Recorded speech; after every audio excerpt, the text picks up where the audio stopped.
আসসালামু আলাইকুম প্রিয় শিক্ষার্থী ভাই বোনেরা, আশা করি সবাই ভালো আছো। তো আজকের খুব গুরুত্বপূর্ণ একটি ক্লাস তোমাদের সাথে শেয়ার করতে যাচ্ছি।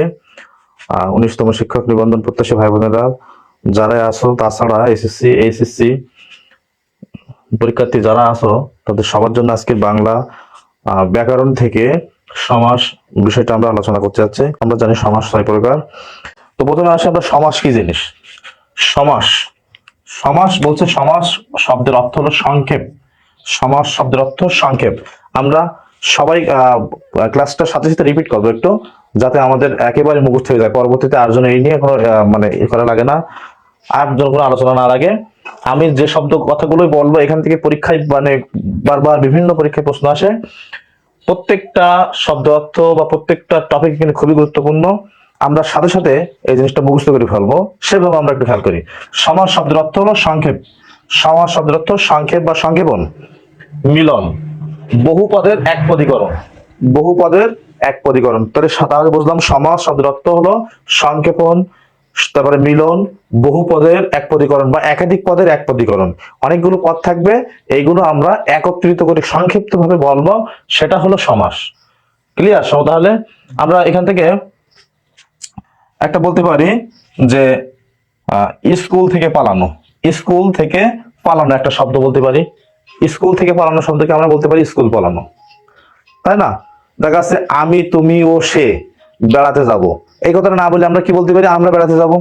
তাহলে এই যে শব্দের গুলো আমরা অনেকগুলো শব্দ একত্রিত করলাম, করার পরে আমাদের এই বাক্যটা মানে সৌন্দর্য হলো এবং সংক্ষিপ্ত ভাবে হয়ে গেল। তাহলে এটা আমরা বুঝলাম যে সমাস শব্দের অর্থ কি? সংক্ষেপ, মিলন, বহু পদের এক পদীকরণ বা একাধিক পদের এক পদীকরণ। এই সমাসের কয়েকটা বিষয় আমাদেরকে আগে বুঝতে হবে, তাহলে আমাদেরকে সমাস বোঝা খুব সহজ হয়ে যাবে। প্রথমে আমাদের আসতে হবে সমাসের ভিতরে সমস্ত পদ কি জিনিস। সমস্ত পদ একটা টপিক। সমসমান পদ, পূর্বপদ, পরপদ, ব্যাস বাক্য, বিগ্রহ বাক্য বা সমাস বাক্য। এই চারটি জিনিস আমাদের খুব গুরুত্বপূর্ণ জিনিস। এগুলো পরীক্ষায় বারবার আসে। চারটি জিনিস আমাদের খুবই গুরুত্বপূর্ণ জিনিস। আমরা একটু খেয়াল করি। প্রশ্ন যেটা থাকে ওটাকে বলা হলো সমস্ত পদ। যেমন আমরা এখানে লিখছি হলো ফুলকুমারী। এই ফুলকুমারী এই শব্দটাই হলো সমস্ত পদ। আর বলছে সমসমানিক পদ কি? যে যে পদ মিলে সমাস হয় তাদের প্রত্যেকটিকে সমসমান পদ বলা হয়। এখন যে যে পদ বলতে কি বোঝায়? এখানে আমরা ফুল একটা জানি, আমরা কিছু নাউন বলতে পারি আমরা। কুমারী এটাও একটা নাউন। তার মানে আমরা বুঝলাম এটাও নাউনের বাংলা হলো কি? বিশেষ্য। এটাও বিশেষ্য, এটাও বিশেষ্য, দুটো পদ এখানে যুক্ত হচ্ছে। এই যে পদ কখনো বিশেষ্য প্লাস বিশেষ্য হতে পারে, কখনো বিশেষ্য প্লাস বিশেষণ হতে পারে। এভাবে আমাদের সমাস গঠিত হয়। তাই বলছে কি, যে যে পদগুলো মিলে সমাস হয় তাদের প্রত্যেকটিকে বলা হয় সমসমান পদ। আর ওই প্রস্তুত যেটা থাকে ওটাই আবার কি বলা হয়? ওটাই হলো সমস্ত পদ। তাহলে সমস্ত পদ আর সমসমান পদ একই জিনিস, আমরা এটা বুঝলাম। আচ্ছা, এবার পূর্বপদ আর পরপদ কি? পূর্বপদ মানে পূর্ব মানে আগে, আমরা জানি পূর্ব মানে আগে। এই যে আমাদের এখানে ফুল আর কুমারী দুটো শব্দকে ভাঙলে আমরা ফুল পাচ্ছি একটা শব্দ, কুমারী আর একটা শব্দ। ফুল একটা পদ, কুমারী আর একটা পদ। তাহলে প্রথমটাই হলো পূর্বপদ, আর পর মানে তো পরেরটাই। তাহলে আমাদের সমাসের যে মূলত সমস্ত পদ বা সমসমান পদ যাই বলি না কেন, আমরা যেটা থাকবে ওইটাকে ভেঙে আমরা যখন দুটো পাঠ করব, এর প্রথম অংশ যেটা সেটা হলো পূর্বপদ, আর পরেরটা হলো পরপদ। প্রশ্ন আসতে পারে যে সমস্ত পদের প্রথম অংশকে বলা হয় কি? আমরা কি বলি? পূর্বপদ। আর পরটাকে পরপদ বলা হয়, অথবা উত্তরপদ বলা যায়। কি হয়? উত্তরপদ বলা যায়। ওকে। ব্যাস বাক্য, বিগ্রহ বাক্য, সমাস বাক্য। এই যে সমস্ত পদকে ভাঙলে বা সমসমান পদকে ভেঙে আমরা যে বড় বড় বাক্য তৈরি করে, সেটাকে বলা হয় ব্যাস বাক্য, বিগ্রহ বাক্য বা সমাস বাক্য। তাহলে আমরা ব্যাস বাক্যের অপর নাম বিগ্রহ বাক্য বা সমাস বাক্য। সমাস বাক্য কি জিনিস? ব্যাস বাক্যের অপর নাম হলো সমাস বাক্য, বা ব্যাস বাক্যের অপর নাম হলো বিগ্রহ বাক্য, বা বিগ্রহ বাক্যের অপর নাম হলো কে? আবার প্রশ্ন আসতে পারে যে সমস্ত পদকে ভাঙলে কি পাওয়া যায়? সমাস বাক্য, বিগ্রহ বাক্য। আমরা ফুল কুমারীকে ভাঙি দেখি কি আসে? ফুলের ন্যায় কুমারী। ফুলের ন্যায় কুমারী, এটাই তো হয় যে ফুলের মতো কুমারী, তাই না? কুমারী কেমন? ফুলের মতো, সুন্দর অর্থ প্রকাশ করছে। তাহলে এই ফুল কুমারী আমরা ভেঙে কি করতে পারি? যে ফুলের ন্যায় কুমারী। তো এখানে যদি আমরা বলি যে আমরা, আমরাকে ভাঙলি কি পাই? আমরাকে ভাঙলে কি পাই? আমি, তুমি ও সে। আমরা হলো কি? আমরা হলো সমস্ত পদ। আর এখানে আমরা ওকে ভেঙে যাচ্ছে পাচ্ছে আমি, তুমি ও সে। তাহলে এই যে তিনটা পদ চলে এসেছে এখানে, এই তিনটা বা পদ মিলে যে আমাদের একটা পদ হচ্ছে, এই যে বাক্য হচ্ছে, এই বাক্যটার নামই হলো ব্যাস বাক্য বা বিগ্রহ বাক্য। ক্লিয়ার? ব্যাস বাক্যর অপর নাম বিগ্রহ বাক্য। তাহলে আমাদের এখান থেকে চারটি টপিক ক্লিয়ার। সমস্ত পদ, সমসমান পদ, পূর্ব পদ, পর পদ, ব্যাস বাক্য, বিগ্রহ বাক্য, সমাস বাক্য। ক্লিয়ার? এরপরে আমরা আসি সমাস কত প্রকার? 6 প্রকার। সমাস প্রকার ভেদে আসি। সমাস হলো 6 প্রকার। 6 প্রকার। নাম্বার 1 হলো দ্বন্দ্ব সমাস। দ্বন্দ্ব, দ্বন্দ্ব বানানটা একটু দেখতে হবে। দয় বয় দন্ত দয় ব, দ্বন্দ্ব। দ্বন্দ্ব কি? সমাস, দ্বন্দ্ব সমাস, তাই তো? দ্বন্দ্ব মানে হলো জোড়া, দ্বন্দ্ব মানে হলো জোড়া, জোড়া, দ্বন্দ্ব মানে হলো জোড়া, দ্বন্দ্ব মানে জোড়া। ঠিক আছে? এখানে আমাদের দুটো পদ থাকবে, প্রত্যেকটা কি থাকবে? এই সমস্ত পদে আমাদের কটা করে পদ থাকবে? দুটো পদ, তাই না? এখানে বলছে দুই পদই প্রধান হবে। দ্বন্দ্ব সমাসের কোন পদ প্রধান হবে? দুই পদই প্রধান হবে, দুই পদে প্রধান হবে। আমি এখানে একটা শব্দ লিখছি দ্বিতক। দ্বিতক অনেক স্টুডেন্টরা জড়াই ফেলে। এই দ্বিতক কথাটা মনে রাখতে হবে। দ্বিতক সমান পর পদ প্রধান, দ্বিতক সমান পর পদ প্রধান, দ্বিতক সমান পদ প্রধান। দ্বিতক মানে প্রথমে দ্বিগু সমাস, দিতে দ্বিগু সমাস, ততে তৎপুরুষ সমাস, এই যে ততে তৎপুরুষ সমাস, আর কতে কর্মধারয় সমাস। তাহলে এই তিনটা সমাস কি হচ্ছে? কর্মধারায় তৎপুরুষ দ্বিগু, তার মানে দ্বিগু তৎপুরুষ কর্মধারায়, এই তিনটা সমাসের পরপদই প্রধান অর্থ প্রকাশ করবে। সবসময় পরপদে প্রধান অর্থ প্রকাশ করবে। পরীক্ষায় প্রশ্ন আসতে পারে যে তৎপুরুষ সমাসে কোন পদ প্রধান হয়, কর্মধারয় সমাসে কোন পদ প্রধান হয়, পরপদ না পূর্বপদ, পরপদ না পূর্বপদ, এরকম প্রশ্ন। তাহলে আমরা এই কথাটা যদি মনে রাখতে পারি, দ্বিতক সমান, দ্বিতক দ্বারা কি বোঝাচ্ছে? তিনটা সমাসের নাম, দ্বিগু, তৎপুরুষ আর কর্মধারা, এই তিনটা সমাসের পরপদ হলো প্রধান। পদ কি জিনিসটা আমরা বুঝতে পারছি না? আচ্ছা, তো আমরা এখান থেকে প্রথমে যেটা আলোচ্য বিষয় ছিল, আমরা তাহলে এখানে এই তিনটা সমাস হলো পরপদ প্রধান, আর দ্বন্দ্ব সমাসে বলছে দুই পদই প্রধান। এখানে পূর্বপদ এবং পরপদের দুইটা পদই প্রধান, একটা পদকে বাদ দিলে আর অর্থ থাকবে না। যেমন আমরা এখানে যদি ধরি যে পিতা মাতা, আচ্ছা পিতা মাতা এখানে হলো পিতা কি? পূর্বপদ, মাতা হলো কি? পরপদ। তো আমরা কি একটা বাদ দিতে পারি? এখান থেকে দিলে কি আমাদের মূল শব্দ থাকবে? থাকবে না, অর্থ হবে না। তাহলে আমরা এখানে দুই পদই প্রধান। কোন সমাজের দুই পদই প্রধান? সেটা হলো দ্বন্দ্ব সমাস। তাহলে চারটি সমাসের কোন পদ প্রধান আমরা বুঝলাম না? দ্বন্দ্ব সমাজের দুই পদই প্রধান, আর হলো কি? দ্বিগু, কর্মধারয় আর তৎপুরুষ, এদের হলো কে? হ্যাঁ, পরপদ প্রধান। আচ্ছা, তো এখানে এবার আমরা আসি যে আমাদের প্রশ্নে আমাদের দেওয়া থাকে মূল শব্দ, অর্থাৎ সমস্ত পদ দেওয়া থাকে। এই সমস্ত পদকে ভাঙলে আমাদের ব্যাস বাক্য তৈরি হয়। এই ব্যাস বাক্য কিভাবে তৈরি করব, এটা হলো বিষয়। তো দ্বন্দ্ব সমাস যখন আমরা করব, তখন সেই শব্দগুলো আমরা যুক্ত করব বা ভাঙবো, সেই বাক্যের ভিতরে ব্যবহার করবো ও এবং আর। ও এবং আর, এই তিনটা শব্দ আমরা ব্যবহার করে আমরা কি করতে পারি? দ্বন্দ্ব সমাস ব্যবহার করতে পারি। বা কোনো ব্যাস বাক্যের ভিতরে ও এবং আর যদি থাকে, সেই সমাসটার নাম হলো দ্বন্দ্ব সমাস। ক্লিয়ার? ও এবং আর কোন সমাসের ব্যাস বাক্যে থাকবে? দ্বন্দ্ব সমাসের ব্যাস বাক্যে থাকবে। ওকে, তাহলে আমরা এই পর্যন্ত ক্লিয়ার। আচ্ছা, এবার দ্বন্দ্ব সমাসের বেশ কয়েকটা প্রকার আছে। এখান থেকে তার ভিতর থেকে মোস্ট ইম্পর্টেন্ট পরীক্ষায় বারবার আসে, জাস্ট আমি সেই প্রকার ভেদগুলো আলোচনা করব। তার ভিতরে নাম্বার 1 বলছে মিলনাত্মক দ্বন্দ্ব। মিলন মানে আমরা আগে বুঝলাম যে একত্রিত হওয়া, তাই না? একত্রিত হওয়া। আচ্ছা, ভাই বোন, ভাই বোনের সাথে একটা সম্পর্ক বজায় থাকে। তাহলে ভাই বোনকে আমরা ভেঙে পাই কি? ভাই ও বোন, ভাই এবং বোন, ভাই আর বোন একই তো, তাই না? তাহলে দুইটা অর্থ প্রকাশ পাচ্ছে। ঠিক আছে, তাহলে আমরা এটা বুঝলাম, মিলনার্থক বুঝলাম। বিরোধার্থক, বিরোধ, ওহিনুকুল, ওহি অনুকূল। ওহি মানে কি? সাপ, আর নকুল মানে কি? বেজি। সাপ আর বেজি, এদের ভিতরে সম্পর্ক কি হয়? এদের ভিতরে সম্পর্ক কি হয়? ভালো সম্পর্ক? মিল হয় এদের ভিতরে? মিলনার্থক না, এদের ভিতরে সবসময় কি? বিরোধাত্মক সম্পর্ক। এরকম আরো শব্দ আছে, দা কুমড়ো, দা আর কুমড়ো এক জায়গায়, কি এদের কাজ? কি? কাটাকাটি, তাই না? আই বাই বলা হয়, তাই না? এটা হলো, শোনো, বিপরীতার্থক বা বিরোধাত্মক প্রায় একই জিনিস। বিপরীত যেমন জমা, আবার খরচ, এদেরকে বলা হয় বিপরীতার্থক। আই ব্যয়, এদেরকে বলা হলো কি? বিপরীতার্থক। আর বিরোধাত্মকের ভিতরে একটু মারামারি, কাটাকাটি, দ্বন্দ্ব, এরকম অর্থ প্রকাশ করে। ঠিক আছে, তাহলে বুঝলাম আমরা? ঠিক আছে, ক্লিয়ার? আচ্ছা, সমানার্থ। সমানার্থ কি জিনিস? হাট আর বাজার কি জিনিস? হাট কারে বলে, বাজার কারে বলে? একই জিনিস। তাহলে সমানার্থক মিলনার্থক বুঝলাম, বিরোধার্থক বুঝলাম, সমানার্থক বুঝলাম। বহুপদী, অনেকগুলো পদ একত্রিত হওয়া। দেখো এখানে হলো হাট বাজার, দুটো করে পদ ছিল, অনুকূল, ভাই ও বোন, পিতা মাতা, দুটো করে পদ। আর এখানে পদ করা হচ্ছে আমি, তুমি ও সে, তিনটা পদ হচ্ছে, তাই না? তিনটা পদ মানে দুইয়ের অধিক হয়ে যাচ্ছে। এই ক্ষেত্রে আমাদের এটাকে বলা হচ্ছে কি বহুপদী দ্বন্দ্ব, বহুপদী দ্বন্দ্ব। তারপরে বলছে অলোক। অলোক দ্বন্দ্ব কি জিনিস? এখানে দেখা যাচ্ছে দুধে ভাতে, দেখো দুধে ও ভাতে। এইখানে দুধ হলো মূল শব্দ, তাই না? দুধ হলো মূল শব্দ এবং ভাত হলো মূল শব্দ। এই ভাতের সাথে একটা ভাত প্লাস এ বা দুধ প্লাস এ একটা বিভক্তি যুক্ত হয়েছে। আমরা জানি বিভক্তি পড়ে আসছে না, বিভক্তি কয় প্রকার? 7 প্রকার, তাই না? প্রথমা যেটা শূন্য বিভক্তি বলা হয়, দ্বিতীয়, তৃতীয়, চতুর্থী, পঞ্চমী, ষষ্ঠী আর সপ্তমী, তাই না? এইখান থেকে এ বিভক্তি আছে না, সপ্তমী বিভক্তি।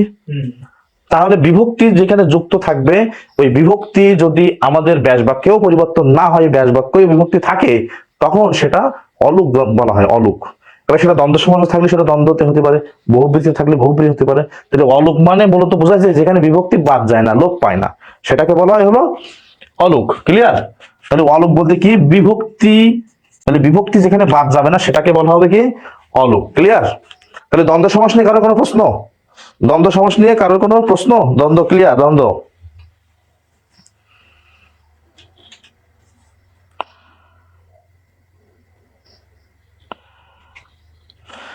নাম্বার 2 আসি কর্মধারায়। কর্মধারায় সমস্যা কি জিনিস? কর্মধারায় বলছে এখানে আমাদের যে আমরা এখানে বলছিলাম যে এই যে দ্বিতকে পরপদ প্রধান, অর্থাৎ কর্মধারায় কিন্তু পরপদ প্রধান হবে। এখান থেকে আমাদের একটা পদের অর্থ প্রকাশ পাবে, সেটা কোন পদ? পরপদ। এখানে দুটো পদ থাকবে, সেই পদটার একটা নাম হলো বিশেষণ ও বিশেষ্য। বিশেষণ ও বিশেষ্য থাকবে, আর পরপদের অর্থ অর্থাৎ বিশেষ্য অর্থ প্রকাশ করবে। অ্যাডজেক্টিভ আমরা ইংলিশে জানি অ্যাডজেক্টিভ, আর ভালো এখানে হলো কি বিশেষ্য মানে নাউন। নাউন বলতে কোনো কিছু নাম, নাউন বলতে কোনো কিছু নাম, আর ওই ব্যক্তি বা বস্তু বা ওই নাম সম্পর্কে যে কথাটা বলা হয় সেটাই কিন্তু অ্যাডজেক্টিভ, আই মিন কি এখানে হলো বিশেষণ। ঠিক আছে? এখানে হলো বিশেষণ। আমরা বলতে পারি কলম।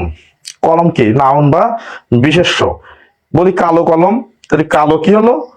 অ্যাডজেক্টিভ বা বিশেষণ। কালো কলম, এই বলতে কি কালোকে বোঝাচ্ছে না কলমকে বোঝায়? কলম। তো যা হোক আমরা সেটা এখানে আসি। এখানে আমরা তাহলে বুঝলাম দ্বন্দ্ব সমাসের ভালো ব্যাস বাক্যের ভিতরে কি কি থাকবে? ও এবং আর, বা আমরা যখন ভাঙবো তখন ও এবং আর দেব। আর এখানে দুই পদই প্রধান, এখানে দুই পদই প্রধান। কর্মধারয় সমাসে পরপদ প্রধান, এটা আমরা বুঝছি।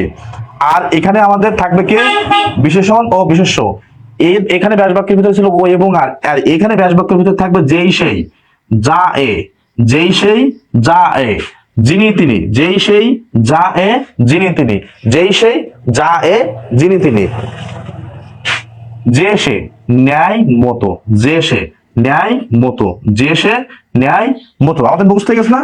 ব্যাস বাক্যের ভিতরে কি থাকবে? যেই সেই যা এ যিনি তিনি, যে সে ন্যায় মতো, এইগুলো থাকবে হলো এর ব্যাস বাক্যের ভিতরে। বা আমরা যখন ব্যাস বাক্য তৈরি করব, যখন আমাদের এইচএসসিতে পরীক্ষায় পড়ে, তখন আমাদের এটা পরিবর্তন করতে হয়। তখন পরিবর্তন করব যখন আমরা সেভাবে কিভাবে তৈরি করব? যেই সেই যা এ যিনি তিনি ন্যায় মতো, এভাবে আমরা ভাঙবো, সমস্ত পদকে ভেঙে এভাবে ব্যাস বাক্য তৈরি করব। ওকে, তো আমরা তাহলে এখানে বুঝলাম যে অ্যাডজেক্টিভ আর নাউন। তো এখানে আমাদের বলছে কি? নীল পদ্ম। নীল পদ্ম, আচ্ছা পদ্ম কি? কিছু নাম। পদ্ম হলো কিছু নাম, নাউন, তাই না? বিশেষ্য। আর নীল কি? পদ্ম কেমন? নীল কি? এটা রং, তাই না? তো সে হলো কি? এই পদ্ম সম্পর্কে তথ্য দিচ্ছে। ও হলো অ্যাডজেক্টিভ, মানে হলো বিশেষণ। তা নীল পদ্ম বলতে কি আমরা কি নীলকে বোঝাই না পদ্মটাকে বোঝাই?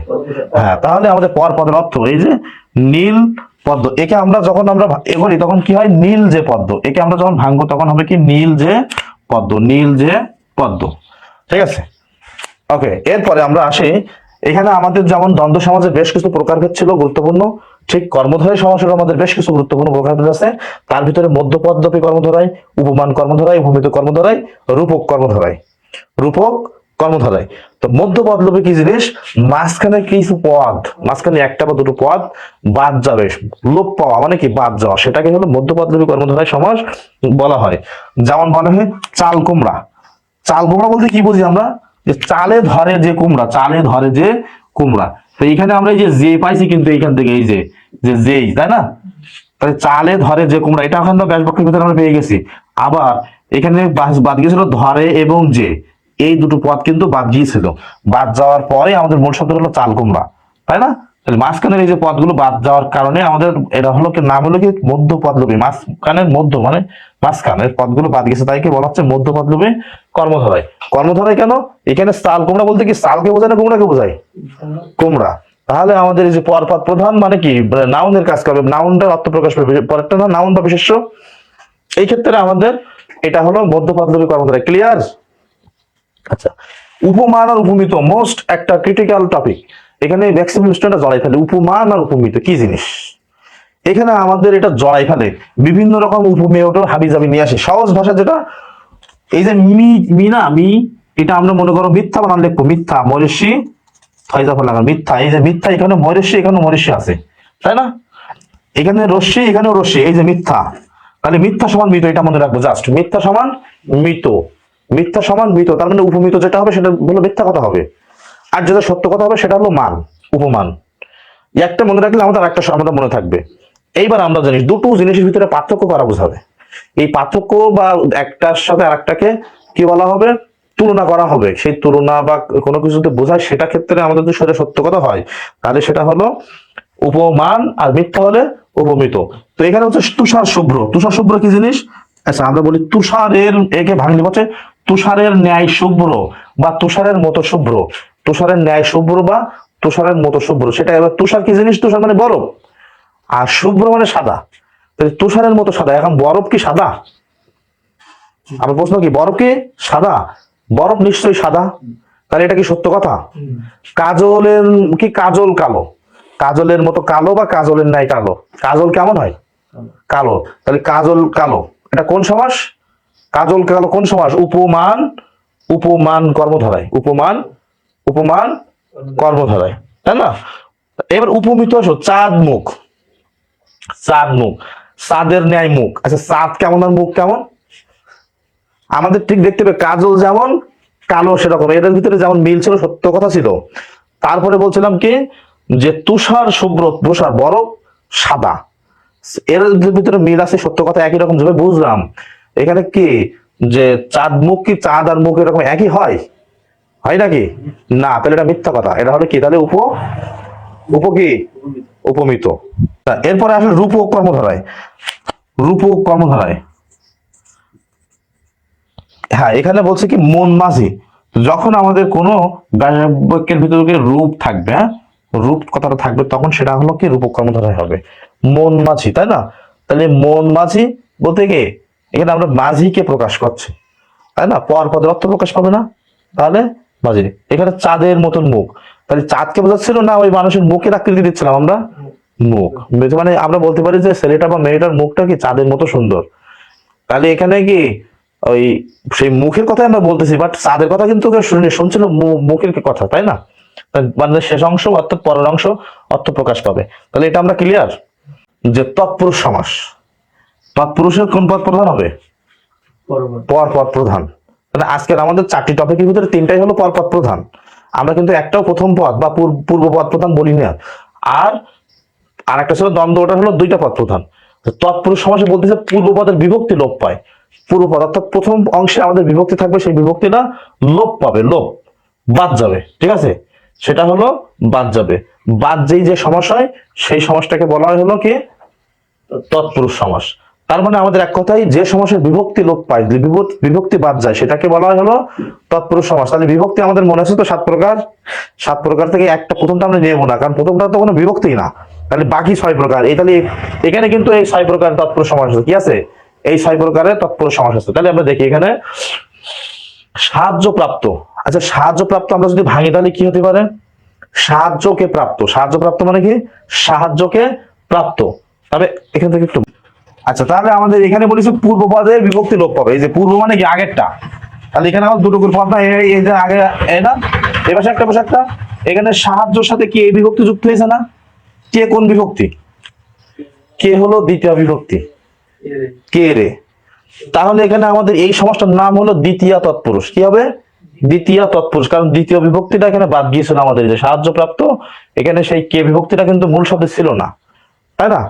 আচ্ছা, স্কুল থেকে পালানো, তার মানে স্কুল পালানো ভাঙলে আমরা পাচ্ছি কি স্কুল থেকে পালানো, থেকে, হইতে থেকে কোন বিভক্তি? হইতে থেকে থাকলে কোন বিভক্তি? হইতে থেকে থাকলে কোন বিভক্তি হয়? না, ষষ্ঠী বিভক্তি হলো রয়ের। হ্যাঁ, তাহলে ওইটা হলো কোন বিভক্তি হবে? হ্যাঁ, পঞ্চমী বিভক্তি। ওটা হইতে থেকে থাকলে হলো কোন বিভক্তি হবে? হ্যাঁ, তাহলে এখানে এটা পঞ্চমী বিভক্তিটা বাক্যের ভিতরে চলে এসেছে, এটা এখন ওইটা আউট। তার মানে এটা হলো পঞ্চমী বিভক্তি, পঞ্চমী তৎপুরুষ, বিভক্তি আর আসবে না, তৎপুরুষ। পিতার তুল্য, ষষ্ঠী বিভক্তি রয়ের, তাহলে এটা হলো ষষ্ঠী তৎপুরুষ। গাছে পাকা, গাছে, গাছ প্লাস এ, গাছে সপ্তমী, তাহলে সপ্তমী তৎপুরুষ। তাহলে তৎপুরুষটা বুঝলাম। এর হাতে একটা জিনিস একটু বেশি ঝামেলা করে, এটা বেশি আসে, নং তৎপুরুষ। নং তৎপুরুষ এটা কি জিনিস? না বা নেই, না বা নেই অর্থ এরকম যেটা প্রকাশ করবে, যেখানে নেই বা না অর্থ প্রকাশ করবে, সেটাকে বলা হলো নং তৎপুরুষ। কি সেটা কি জিনিস আমরা একটু দেখি, তাই তো। তারপর আমরা বলতে পারি অনাদর। অনাদর তার মানে কি? নয় আদর। তাহলে এখানে আমাদের যে আগে ওয়া দ্বারা যদি নয় বা না অর্থ প্রকাশ করে, তাহলে সেটা হবে কি? নং তৎপুরুষ। ক্লিয়ার? এরপরে আমরা 8 নম্বর হলো দ্বিগু সমাস। দ্বিগু, দ্বিগু মানে যেখানে আমাদের সংখ্যা বা সমাহার অর্থ প্রকাশ করবে, অনেকগুলো সমষ্টি দ্বারা বোঝাবে, সেটাকে বলা হলো কি? দ্বিগু সমাস। দ্বিগু সমাস। সমাহার থাকলে দ্বিগু সমাস হবে। কি থাকলে দ্বিগু সমাস হবে? সমাহার থাকলে দ্বিগু সমাস হবে। চৌরাস্তা, তেমাতা, চৌরাস্তা। তেমাতা বলতে কি বুঝি আমরা? তিন তিন রাস্তার মুখ বলে বলা হলো। একটা গাছেরও তো 3 মাথা হতে পারে, হয় কিনা? অনেক গাছ না, খেজুর গাছে 7-8টা মাথা, 8-10টা মাথা হয় না? হয় কিনা? মানুষের তো কি একটা বডি 2টো মাথা হয় কিনা? হয় না? তাহলে তে মাথা বলতে কি রাস্তা বোঝাবে শুধু? না, তাহলে 3 মাথা যার বলতে পারি আমরা। 3 মাথা, 3 মাথার সমাহার বলতে পারি। 3 মাথার সমাহার বা 3 মাথা যার। চৌরাস্তা মানে কি? এখানে রাস্তা বলতে তাহলে কি? 4 রাস্তার, রাস্তার মুখ বলতে পারি আমরা, বা সমাহার বলতে পারি। আমাদের এখানে যে সংখ্যা 3 বা যে 4 বা যে সংখ্যাগুলো বোঝাবে, সংখ্যা হইলে সেটা হলো কি হবে? দ্বিগু সমাস। সংখ্যা হইলে দ্বিগু সমাস হয়ে যাবে। যে বহুব্রীহি সমাস পূর্ব পদ ও পরপদের অর্থ প্রকাশ না হয়ে অন্য কোনো পদ হয়, অন্য কোনো একটা পদ হয়। আমরা উদাহরণ দেখি, পোড়া কপাল। এখন পোড়া কপাল বলতে এখানে দুটো পদ যদি আমরা আলাদা করি, পোড়া একটা পদ, কপাল আর একটা পদ। তো পোড়া কপাল বলতে কি পোড়াকে বোঝায় না কপালকে বোঝায়? কোনটাকে বোঝায়? পোড়াকে বোঝায় না কপালটাকে বোঝায়? তার মানে আমরা বুঝি যার কপাল খারাপ, ভাগ্য খারাপ, তাই না? তাহলে সেটাকে আমরা কিন্তু ভাগ্যের কথা বলতে পারি।